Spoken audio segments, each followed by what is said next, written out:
What is good, fight fans? This is Ash's Corner. Man, shout out to the LDBC, the Lions Den Boxing Community.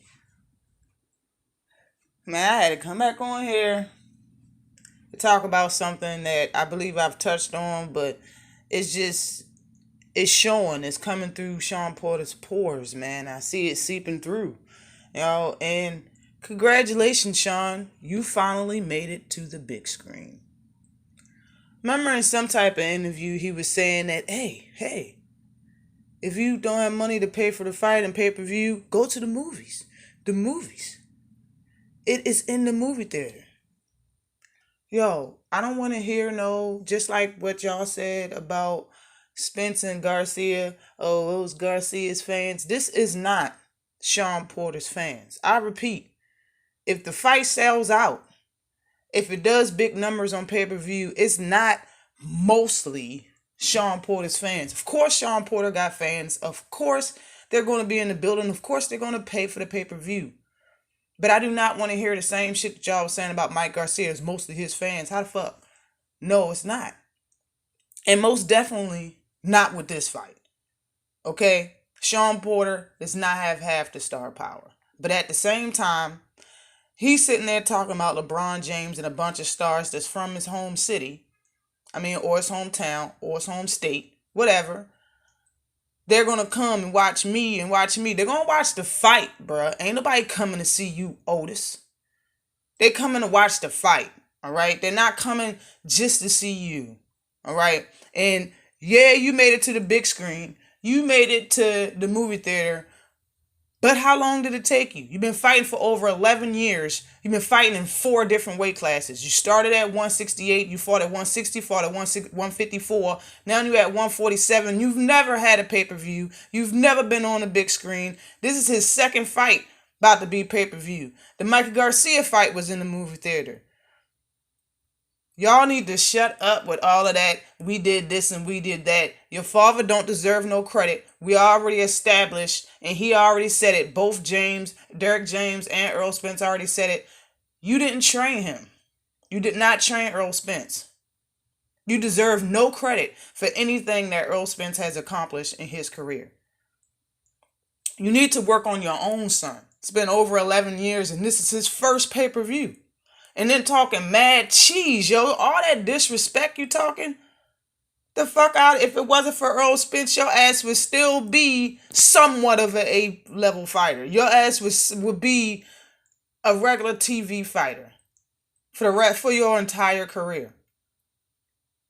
People always talk about your resume. Your resume at 147 ain't shit in my opinion, Yeah, you fought names, but all of them names would get smashed in the worst way possible if they fought Earl Spence Jr. You got your title fighting somebody that was popping pills.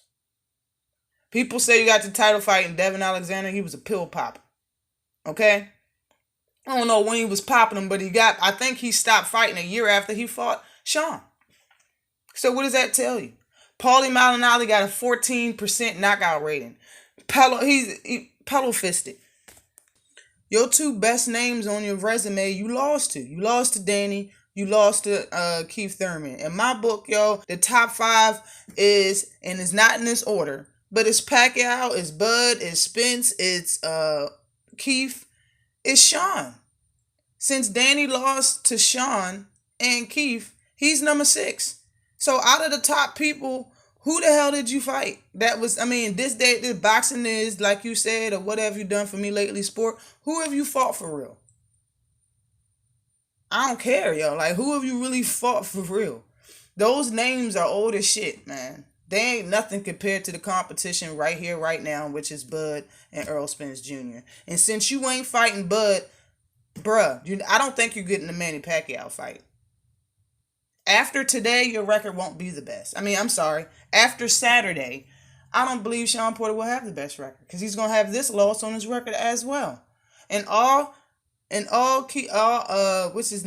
Spence have to do is fight either Manny or Bud. Hands down, he has the best resume at welterweight. Okay, and he's the only fighter that's been at welterweight his whole career. As far as Shawn Porter and Manny is concerned, Keith Thurman's out of it. He lost to Manny. Just like Shawn Porter said, the top best fighters is Manny Pacquiao, me, and Errol Spence. Hoard the shit out of Bud by not saying his name, but that's what he said. And if that's the case, once Earl beats you, Shawn, and the next person, whether it be Manny or Bud, and he beat them, y'all just better stop talking about resumes, because we already know what it is, hands down. If you ask me, the arrogance is coming from Shawn. The jealousy is coming from Shawn Porter. There's no reason for Earl Spence, being that his career has only been 6 years. Earl Spence been a pro for 6 years. That's half of the amount of time as Shawn Porter. When y'all talk about resumes, y'all never talk about the length that somebody had time to build their resume. This person's resume is better. That person's resume is better than Earl Spence. Man, come on. Okay?